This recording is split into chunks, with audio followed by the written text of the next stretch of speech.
तुम तो नर हो, नारायण को भी इस बानर की आवश्यकता पड़ी है, तो बुलाओ।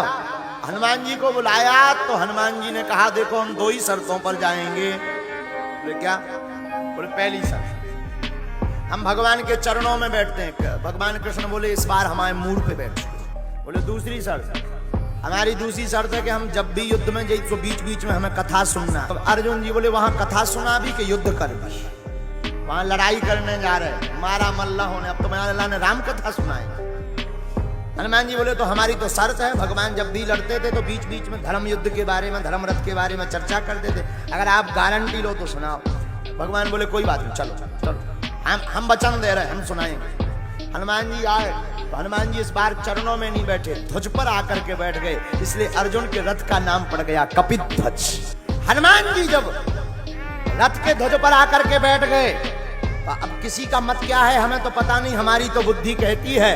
आप लोगों को लग रहा होगा कि भगवान ने गीता का उपदेश अर्जुन के मोह भंग के लिए किया, हमें तो लगता है हनुमान जी को कथा सुनाने के लिए गीता का उपदेश भगवान कन्हैया ने किया। अब जब युद्ध पूर्ण हो गया, युद्ध के मध्य में एक और घटना घटी।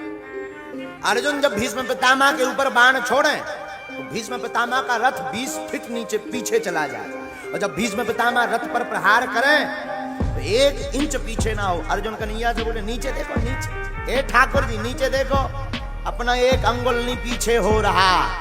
भगवान कन्हैया बोले ऊपर देखो, जो थामे हुए हैं। और बहुत सुंदर उपदेश यहाँ पर, अच्छा वर्णन हमें लग रहा है, बहुत सुंदर बात हमें याद आ रही है। व्यक्ति नीचे तो देखता रहता है कि हमारे नीचे कौन कौन बैठा है, ऊपर वाले को नहीं देखता है कि जिसके कारण तुम बैठे हुए हो। तो अर्जुन ने कहा कि नीचे देखो, भगवान बोले ऊपर देखो। बोले भी तो अब भी तो भैया है, वो तो वही है। अरे नहीं, ऊपर देखो, उनके कारण जिनके कारण ये रथ बचा हुआ है। जब युद्ध हो गया पूर्ण तो भगवान ने सबसे पहले अर्जुन से कहा तुम उतरो। अर्जुन बोले नहीं आप नहीं उतरो, सबसे पहले अर्जुन के बाद भगवान कन्हैया, और कन्हैया के बाद हनुमान जी। जैसे ही हनुमान जी उतरे सोई रथ में अग्नि लग गई, आग लग गई रथ में। अर्जुन के रथ जलकर भस्म हो गया। अर्जुन बोले यार ये रथ कैसे जल गया? भगवान बोले जल तो ये बहुत पहले गया था, लेकिन कपिध्वज में श्री हनुमान जी बैठे थे, ये वही हनुमान जी हैं। कहीं राक्षसों के घर जाकर के लंका जलाते हैं और भक्तों की लंका बचाते हैं। धन्य है वीर बजरंगबली, आहा हा, राक्षसों की लंका जलाते हैं और अपने भक्तों का रथ बचाते हैं। तीसरी सिद्धि है हनुमान जी की गरिमा है। अब चौथी सिद्धि सुनिए, लघिमा। लघिमा सिद्धि का मतलब होता हल्का सा, हल्का इतना कि पवन के वेग के भांति चल सके, उसको जो है लघिमा का। और हनुमान जी लंका उड़ करके लघिमा नाम की सिद्धि के सहारे ही गए। और हनुमान जी ने जो सूर्य को खाए, सूर्य के नजदीक पहुंचे, वो भी लघिमा नाम की सिद्धि के कारण। हनुमान जी एकदम सूक्ष्म हो जाते हैं, बहुत हल्के। पांचवी सिद्धि का नाम है प्राप्ति। प्राप्ति का अर्थ क्या है? प्राप्ति नाम की सिद्धि से कोई भी व्यक्ति सभी भाषाओं की बातें समझ सकता और बिना रोक टोक के प्रत्यक्ष अप्रत्यक्ष रूप से कहीं पर भी बिना पासपोर्ट के प्रवेश कर सकता।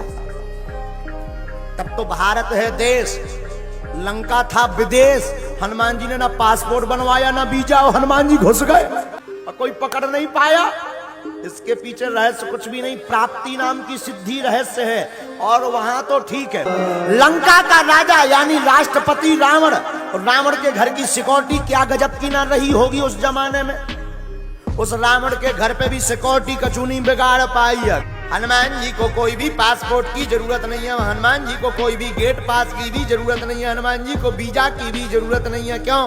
क्योंकि अनंत बलवंत श्री हनुमंत लाल जी महाराज के पास में प्राप्ति नाम की सिद्धि है। ये पांचवी सिद्धि का चमत्कार। छठवीं सिद्धि कौन है? छठवीं सिद्धि है प्रकाम। प्रकाम नाम की सिद्धि से मन की बात जानी जाती, मन की बात समझी जाती। अब उसका प्रत्यक्ष प्रमाण हम शास्त्रों से तो नहीं दे सकते हैं, अब बहुत जगह शास्त्रों में तो आए। बागेश्वर धाम ही एक ऐसा प्रमाण है, बागेश्वर धाम का दरबार ही एक ऐसा प्रमाण है जहां प्रकाम नाम की सिद्धि का प्रत्यक्ष दर्शन होता है कि व्यक्ति अपनी मन की बात लेकर जाता, हनुमान जी उसे पर्चे पर छपवा देते हैं। हनुमान जी छपवा देते हैं, इंसान नहीं हनुमान जी छपवा देते हैं। हनुमान जी के पास एक सिद्धि है जिसका नाम है प्रकाम्य। प्रकाम नाम की सिद्धि से मन की बात जान लेते हैं, और मन की बात रामायण में भी जानी हनुमान जी ने। किसकी? जानकी जी की।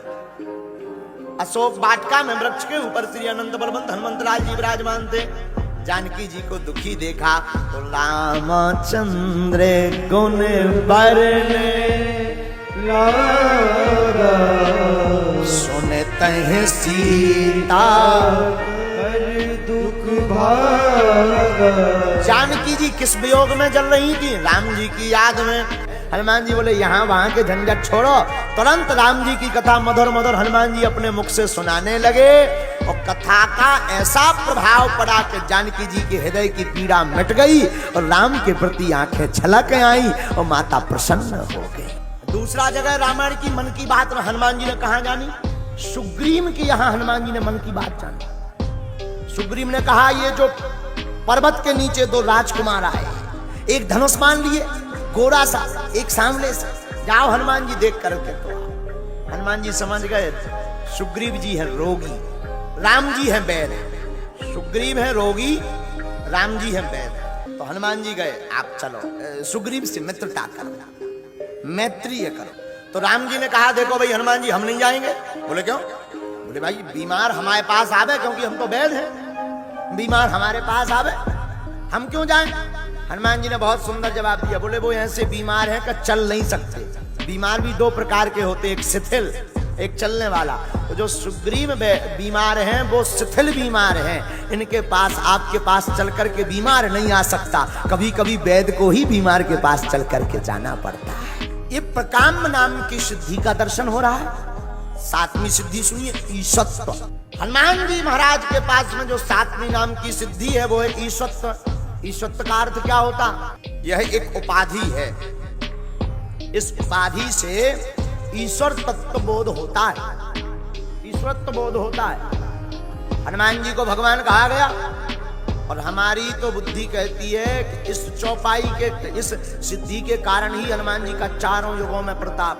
हनुमान जी महाराज के पास में जो सातवीं सिद्धि है वो ईशत्व नाम की सिद्धि है। इस सिद्धि से हनुमान जी चारों युगों में पूज्य हैं। आपको गांव में राम जी का मंदिर मिले ना मिले, शंकर जी का मंदिर मिले ना मिले, पर छोटे से छोटे गांव में अनंत बलवंत वीर बजरंगबली का मंदिर जरूर मिल जाएगा। ये सातवीं सिद्धि का चमत्कार है। आज के जमाने में किसी को अगर डरत तो केवल इंसान एक ही आदमी डरत, केवल हमारे गदा मुगदर वाले बब्बा जू को। ये हनुमान जी की सातवीं सिद्धि। आठवीं सिद्धि और अंतिम सिद्धि कौन सी है जरा सुनिए। आठवीं सिद्धि है वसत्व। वसत्व नाम की सिद्धि से कोई भी व्यक्ति किसी को भी अपने बस में कर सकता है। वसित्व नाम की सिद्धि से हनुमान जी महाराज किसी को भी अपने बस में कर लेते हैं। राम नाम जप करके श्री हनुमान जी महाराज को बस में कर लिया, और सब दुखों को, भूत प्रेतों को भी अपने बस में हनुमान जी कर लेते हैं। हनुमान जी ने भूत प्रेत पिशाचों को भी अपने बस में कर लिया, क्योंकि हनुमान जी के पास में आठवीं सिद्धि वसत्व है। बोलो हनुमान जी महाराज की जय। अच्छा, अब ये तो 8 सिद्धियों की बात हो गई। अंतिम सिद्धि है बस में करने वाली। राम जी को तो बस में हनुमान जी ने राम नाम जप करके कर लिया।